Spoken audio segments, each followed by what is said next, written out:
Hello everyone and welcome back to my channel. It's me again, Chelsea, and we have another Vita 2 video. So today we are going to be talking about my anticipated books for the rest of the year. Now I have got a spreadsheet in front of me of all the things that I've pre-ordered.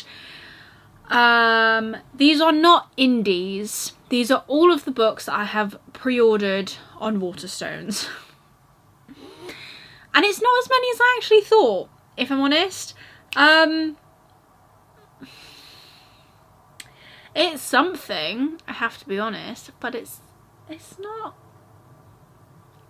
too many.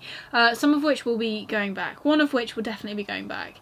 But let's just get on into it. I'll put covers here so you can see what I'm talking about, and I won't be able to give you much of a synopsis. I'm just going to give you a reason as to why I've pre-ordered this, what's attracted me to it, all of that jazz. Because I can't tell you anything about them because I haven't read them yet. So the first one is Masters of Death, which actually comes out later this month as I'm filming this, which is by Olivia Blake. So I have been reeled into some of her books. I have not pre-ordered all of them. I believe there is one. So she's released 3 this year, I think. Masters of Death is the last one to come out. I got another one. What is it? One for My Enemy I pre-ordered, and then there was another one that I haven't, because when I read the synopsis it didn't really sound like something I would enjoy. I really enjoyed Atlas 6. I really enjoyed her writing style, so I thought, well, I might as well try some other things that aren't in the Atlas 6 world, and I just so happened to stumble across the Waterstones special edition, so I thought, well, I might as well buy them, and that is what I did. So yes, I have been lured, I don't know. I've been entranced in, I don't even think that's a word, by Pretty Editions, and that's probably a lot for this whole list. Next up is He Who Drowned the World by Sulin Tan. Now I've got it on my Waterstones pre-order list, but it'll be going back because I believe I've got a Illumicrate edition coming. I think I've ordered it. I might not have. I'm pretty sure I have. I have just checked for too long, and I have ordered the Illumicrate edition. So yes, this Waterstones edition will be going back, but I wanted to have an edition just in case I didn't manage to get the Illumicrate one. I do it occasionally. It's not good. Next up, I've got The Hexologists, which is written by Josiah Bancroft, who is the gentleman that has written Senlin Ascends. I haven't finished that book, but I have read about 50 pages of it, and then I've DNF'd it for now, like a soft DNF, because I have many books am I currently reading that I'm just not finishing. And I, again, really enjoyed the writing style. I think I will really enjoy this, and it just sounds really intriguing. It's the first book in a new entertaining fantasy series, and it is about a married couple who team up to solve magical and often quite odd mysteries. I was like, that sounds great, and it comes out in September, so it'll be in time for spooky season, and I feel like that would just be like the perfect autumnal cozy read. That's what I'm hoping for. Next, we've got A Curse for True Love by Stephanie Garber, which is the 3rd and final book in her newest trilogy. You can see them behind me. Yeah, this massively pink one and this blue one are those books. I got the folio edition of the first one, but I didn't get the signed edition for the second one. I know they're re-releasing them as like a whole set, which I think is a bit cheeky, if I'm honest.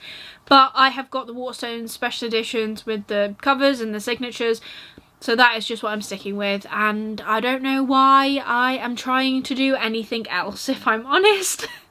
So Waterstones, especially because I'm starting to cut down on my subscription boxes, Waterstones special editions are where it's at for me, if I'm honest. So I'm really looking forward to this because it will complete the trilogy, and then I could just binge it.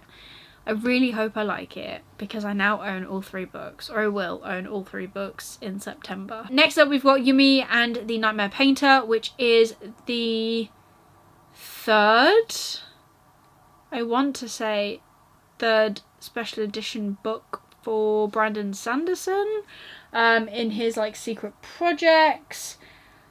I think it's 3rd. I'm sure it is. I've got no idea what this is about, but I've just bought all of the hardbacks on the hype that came after he announced his Kickstarter, and I could not justify spending hundreds of pounds on the Kickstarter because no, Jack would have killed me. Then I've got The Swordcatcher by Cassandra Clare, which I think is her first ever adult book. I'm looking forward to this one to see what her writing style becomes. I have enjoyed her other books, her Shadowhunter series books. I am still yet to read the whole of the Shadowhunter universe, but I have them on my shelves, and I would like to see what her adult writing is going to be like, because I'm hoping it's going to be something that I enjoy. Then we've got Murtar, which is the newest book by Christopher Paolini in the Eragon world, and I think I'm going to be taking that back because if you did not know, myself and Lisa hold a book club called It's All About Fantasy. The Twitter is always linked down below if you want to check it out. We are currently reading Tom Dumbrell's trilogy, starting with The Look of the King this month. And we were reading the Eragon series. We read the first 2 books. Then she said that she was struggling to get through the 3rd book. So we ended up DNFing the whole series. I do not think I will be reading this book. I am pretty sure I'm going to be unhauling all of these books in a future video coming soon. So why would I keep that book, you know? As much as I would like to know Murtar's story, I think if anything I will get the audiobook from my library or borrow it from the library and go from there, because I don't want it on my shelves forever. Then we have Defiant by Brandon Sanderson, which is the next book or the final book in the Skyward series, which is his YA sci-fi books. I can actually tell you a bit about this because I've read the first one.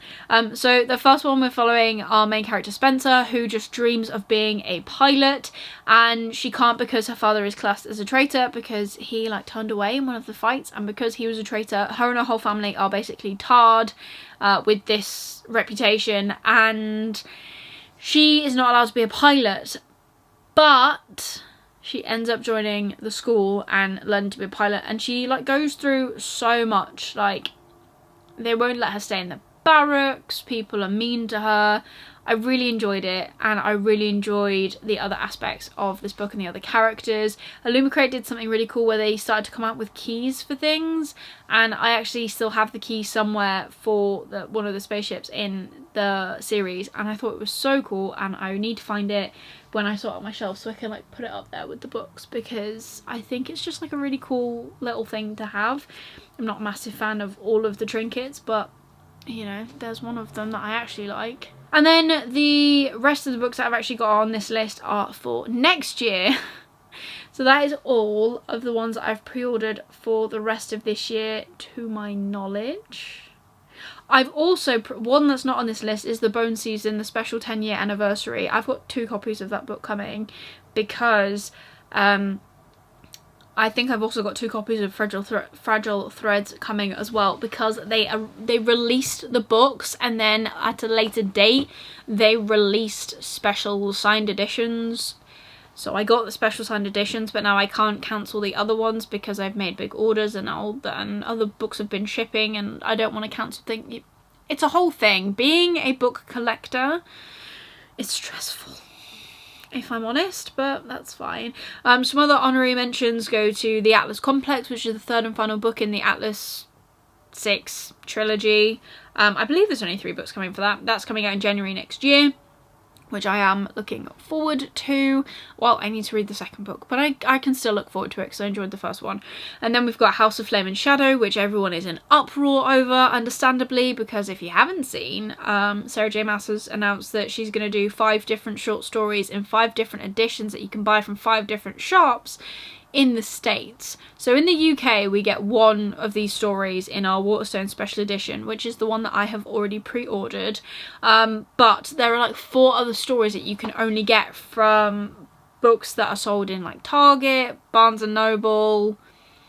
I don't know if Indigo's on there, probably is, places like that. And obviously everyone is understandably in uproar because it is a bit cheeky that if they're not necessary to the story, and there are plenty of people out there who will buy all of those books purely for the fact that 1, they've got a special edition story, or 2, because they collect every edition. I've seen it before with Jay Kristoff when he released Empire of the Vampire. Emperor of the Damned is coming out next year and I'm excited for it. However, I'm not looking forward to trying to snag myself a copy of that book tomorrow morning, because tomorrow morning is when the special edition goes on sale from Waterstones and I feel like it's going to be stressful. But anyways, we're hoping that some copies go on sale early so I can just buy it before 10 o'clock when the website crashes, because it's going to crash. So yeah, but I know people who did that. I mean, Jay Kristoff didn't actually release different special edition stories in the end of his books, but he released special editions for Empire of the Vampire with Forbidden Planet, Goldsboro, Waterstones. There was a special edition in Illumicrate, but that obviously wasn't like available to buy. All of the others were like consumer websites. I don't know if there was anywhere. There probably was somewhere else. Barnes and Noble was probably one of them. But yeah, I'm babbling now. But like a lot of people collect a lot of editions. So, and I'm one of them. I do have multiple editions of certain books. Some I don't mean to. I've got double of A Dark Shade of Magic, the Illumicrate editions, because one is bound upside down. And that's my signed edition, and then when they sent me a replacement, it wasn't signed. So I would love to meet V.E. Schwab one day so she can sign that edition for me. And then it will all match. But yeah, anyways, those are the books I'm anticipating. There are probably plenty of indie books that I am looking forward to. I am just not the best at keeping track of new releases unless I pre-order them.